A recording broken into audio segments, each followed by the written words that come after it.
Hi guys, my name is Josh and I work for Honda Cars Quezon City, and right now I'm inside the 2023 Honda Brio that has the 1.2 liter engine with 4 cylinders. Ipapakita ko lang sa inyo kung gaano ba talaga kalakas yung performance ng Honda Brio natin, kasi lagi may mga tao na nag-worry na baka daw masyadong mahina, baka hindi nila mayakyat sa Baguio, baka hindi nila ma-take into long drive. So ipapakita ko lang sa inyo kung gaano ba talaga ka-powerful yung makina natin, and I'll show you by climbing this very steep ramp na meron kami dito na inaakyat araw-araw ng Brio.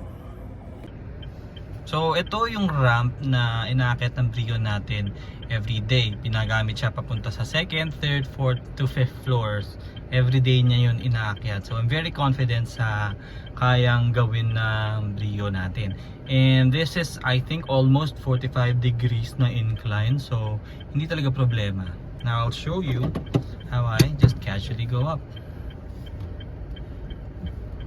So kung makita nyo ang bagal-bagal natin, kasi papakita ko na parang almost walang salida eh. And then I press on the gas.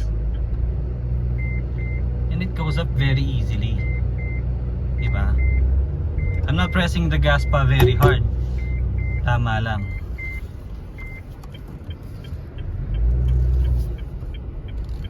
There we go.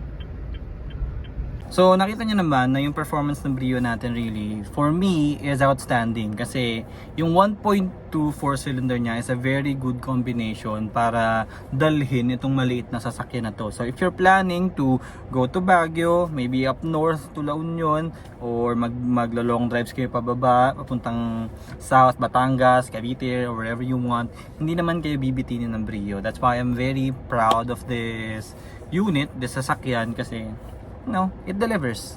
That's why I recommend this for first-hand drivers, for those who will be using it for driving around the city, pero hindi siya limited there. Pwede mo siyang dalhin anywhere you want. Gusto mo iparoro mo kung makulit ka talaga eh. Yes, on the Brio. So if you have any inquiries, guys, you can just message me. I'll leave my number somewhere in the comments or the caption. Yes, thank you for watching.